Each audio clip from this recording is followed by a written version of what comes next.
പൊതുപരീക്ഷാ ക്രമക്കേടുകൾ തടയൽ നിയമം കേന്ദ്ര സർക്കാർ വിജ്ഞാപനം ചെയ്തു. പൊതുപരീക്ഷകളിലും പൊതുപ്രവേശന പരീക്ഷകളിലും ക്രമക്കേടും ചോദ്യപേപ്പർ ചോർച്ചയും തടയുകയാണ് ലക്ഷ്യം. നീറ്റ്, നെറ്റ് പരീക്ഷാ ക്രമക്കേടുകൾക്കിടയിലാണ് നിയമം വിജ്ഞാപനം ചെയ്തത്. നിയമലംഘകർക്ക് 10 വർഷം വരെ തടവും 1 കോടി രൂപ വരെ പിഴയും ലഭിക്കും. ഇന്നലെ രാത്രിയോടെയാണ് നിയമം വിജ്ഞാപനം ചെയ്ത് പുറത്തിറങ്ങിയത്. നീറ്റ് പരീക്ഷയുമായി ബന്ധപ്പെട്ട് ചോദ്യപേപ്പർ ചോർച്ചയടക്കം അതീവ ഗുരുതരമായ വെളിപ്പെടുത്തലുകൾ പുറത്തുവന്നതിന് പിന്നാലെയാണ് പരീക്ഷ തന്നെ റദ്ദാക്കാൻ സാഹചര്യമുണ്ടെന്ന് സുപ്രീം കോടതി നിരീക്ഷിച്ചത്. ബന്ധപ്പെട്ട ഹർജികൾ പരിഗണിച്ച അവധിക്കാല ബെഞ്ചാണ് ഇക്കാര്യം സൂചിപ്പിച്ചത്. അവധി കഴിഞ്ഞ് ജൂലൈ 8-ന് എല്ലാ ഹർജികളും ചീഫ് ജസ്റ്റിസ് നിയോഗിക്കുന്ന ബെഞ്ച് പരിഗണിക്കും. മെയ് 5-ന്റെ മെയിൻ പരീക്ഷ തന്നെ റദ്ദാക്കാൻ സാഹചര്യമുള്ളതിനാൽ പുനഃപരീക്ഷ തടയുന്നതിൽ കാര്യമില്ല എന്നും ജസ്റ്റിസ് വിക്രംനാഥ് പറഞ്ഞു. 1563 പേർക്കായി ഞായറാഴ്ച NTA നടത്തുന്ന പുനഃപരീക്ഷയും ജൂലൈ 6-ന് തുടങ്ങുന്ന മെഡിക്കൽ കൌൺസിലിംഗും മാറ്റിവെക്കണമെന്ന ഹർജികളിൽ ഇടപെടാൻ ബെഞ്ച് വിസമ്മതിച്ചു.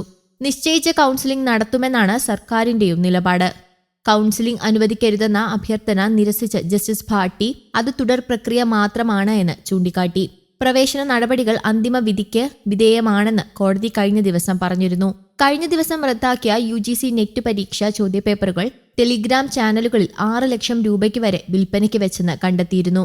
കേന്ദ്ര സർക്കാരിന്റെ നിർദ്ദേശത്തെ തുടർന്ന് ഈ ചാനലുകൾ ബ്ലോക്ക് ചെയ്തെന്ന് ടെലിഗ്രാം അറിയിച്ചു.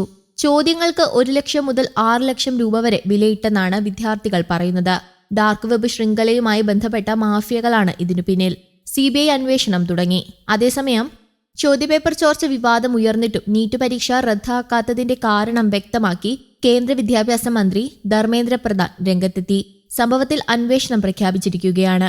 വളരെ ചുരുക്കം വിദ്യാർത്ഥികളെ മാത്രമേ ചോദ്യപേപ്പർ ചോർച്ച ബാധിക്കുകയുള്ളൂവെന്നും അതിനാൽ പരീക്ഷ റദ്ദാക്കേണ്ട ആവശ്യമില്ലെന്നുമായിരുന്നു വിദ്യാഭ്യാസ മന്ത്രിയുടെ വിശദീകരണം. 2004-2015 വർഷങ്ങളിൽ ചോദ്യപേപ്പർ ചോർച്ച പരീക്ഷ റദ്ദാക്കേണ്ട സാഹചര്യങ്ങളിൽ എത്തിച്ചിരുന്നു. അതേസമയം വളരെ നന്നായി കൃത്രിമമില്ലാതെ നീറ്റ് എഴുതിയ ലക്ഷക്കണക്കിന് വിദ്യാർത്ഥികളെ പരീക്ഷ റദ്ദാക്കിയാൽ ബാധിക്കുമെന്നും ധർമ്മേന്ദ്ര പ്രധാൻ പറഞ്ഞു. കേസ് സുപ്രീം കോടതിയുടെ പരിഗണനയിലാണ്. കോടതിയാണ് ഇത് സംബന്ധിച്ച് അന്തിമ തീരുമാനം എടുക്കേണ്ടതെന്നും മന്ത്രി വ്യക്തമാക്കി. നീറ്റ് UG പരീക്ഷയിൽ 67 വിദ്യാർത്ഥികൾ മുഴുവൻ മാർക്ക് നേടിയെന്ന് പിന്നീട് പരീക്ഷ നടത്തിപ്പ് ചുമതലയുള്ള നാഷണൽ ടെസ്റ്റിംഗ് ഏജൻസി വിശദീകരണം നൽകി. ചിലർക്ക് തെറ്റായ ചോദ്യങ്ങളാണ് ലഭിച്ചത്.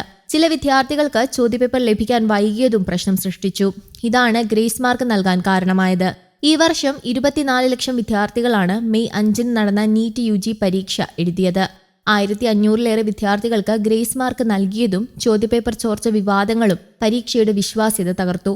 അതിനെതിരെ രാജ്യത്ത് വ്യാപക പ്രതിഷേധങ്ങളുണ്ടായി. നീറ്റ് ക്രമക്കേടിനെതിരെ സുപ്രീം കോടതിയിലടക്കം പരാതികളും നൽകി. News desk, Kerala Kaumudi.